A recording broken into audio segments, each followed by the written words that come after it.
We are going to now explore some of our combinations. We're going to go into, I think some of you were here last week or the week before, it might have been we were going over this.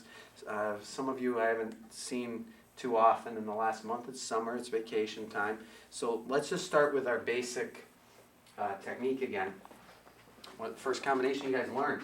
He steps in with a punch and I catch it. He could throw a roundhouse punch, he could throw a straight punch in a second. I'm having to change it to a straight punch. He could be reaching to grab me. That's the beauty of this technique. Okay?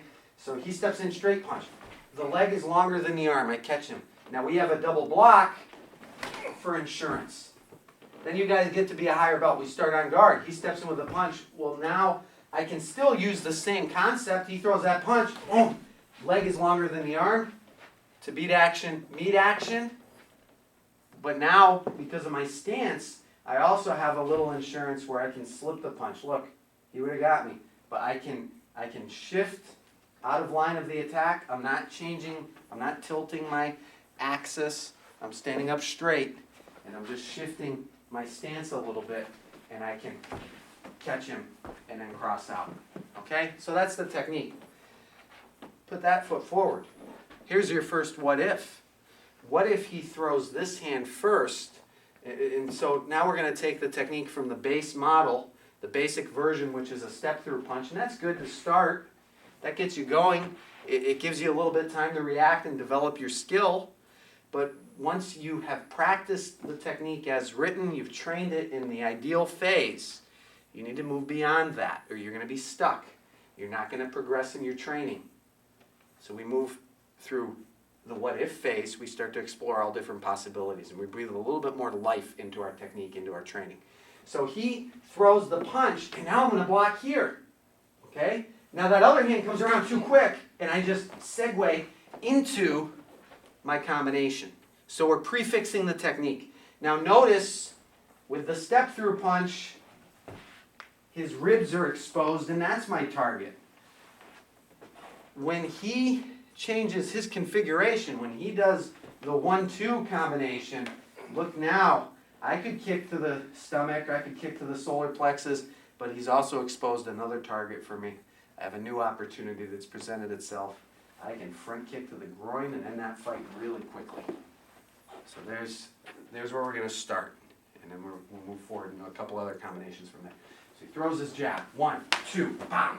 Catch him in the groin and cross out. Okay? Again. So it's this and this. Again. Punch. 1, 2. This hand, slow it down now. This hand is checking, it's making a little mini figure 8 there. Other than that, that's your prefix. Everything else is the same. There's a reason you learn this technique first. It can be adapted to many, many situations. It's very basic, fundamental. Get to work. Next, I'm not going to go into too much detail on the basic techniques. You guys know these, okay? So, another combination that you learn very early on, step through straight punch. 1, 2.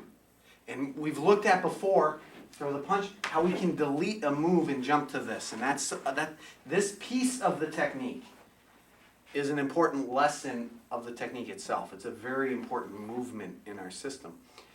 So, with that in mind, what if we have this configuration? He's on guard, but now I have the other side forward.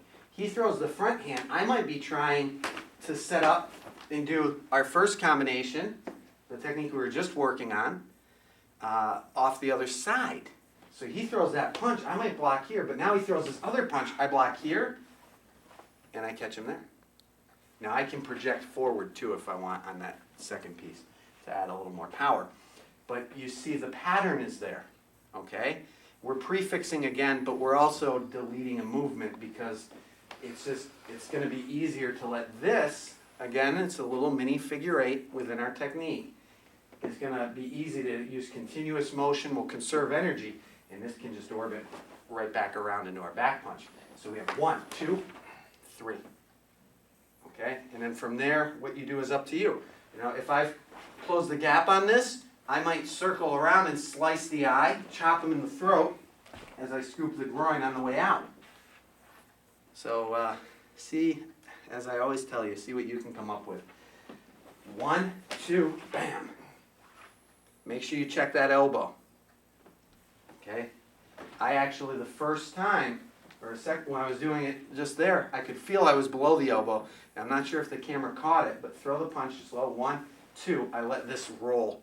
Make sure, you should develop a feeling for where you are in your opponent without even having to look. If you didn't catch the elbow the first time, which you should, make sure that you are aware of it and you pay attention, because it's very easy for him from here to let that roll into a counterattack or just manipulate me in any number of ways. So 1, 2, bam.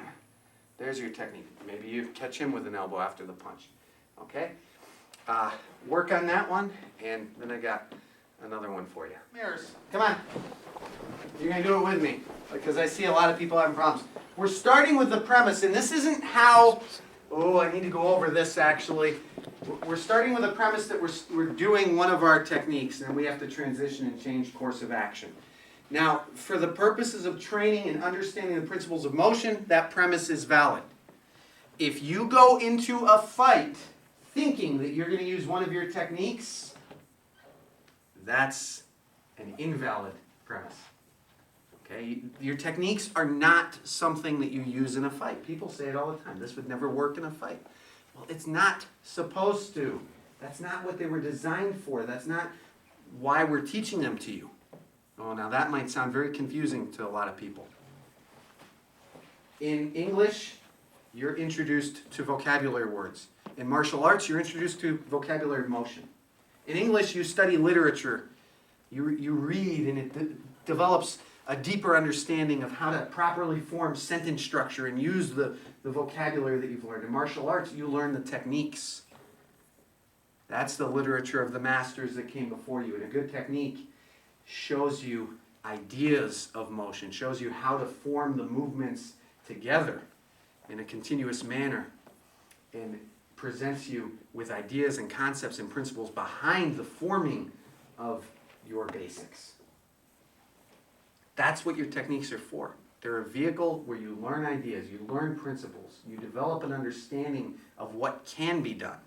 You don't go into a technique thinking this is what will be done. There's a difference. See, a self-defense situation is spontaneous.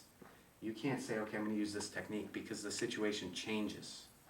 But if you train your techniques the right way, if you start in the controlled environment that you guys have come from, and then you slowly move into a more spontaneous environment, you will be able to take movements and ideas that are within your techniques and adapt them to a self-defense situation when you need to. But you have to train them the right way. Okay? With that said, we're starting with the premise that in this situation, we started with what's known as 6 combination in Kempo. We started with that combination with the other side forward. But as we do our first block, that other punch, you can see it's already coming around. So now this hand comes in and blocks, and notice this hand now has changed into a figure 8 pattern. So we start our block. Uh-oh, that hand's coming around. So this comes back, checks, and then we close the distance, close the gap. So it's 1, 2, 3. Okay? There's other options. I'm just presenting you with ideas of how you can segue from one movement to another. In this case, from one technique, we're transitioning from one technique to another. But I'm just showing you how you can adapt motion instantaneously as you need to. As the situation changes, your strategy has to as well. 1, 2, 3. And that's what we're working on now. I have another one for you in a minute. Okay, we're going to segue through several of your old combinations and look at how we can adapt them to different double punch situations. And I'll give you a double punch self-defense technique at the end, one that's written specifically for a double strike that I think you'll like. We're going to work on protecting fans. Okay? A couple more minutes on that, then we'll move forward.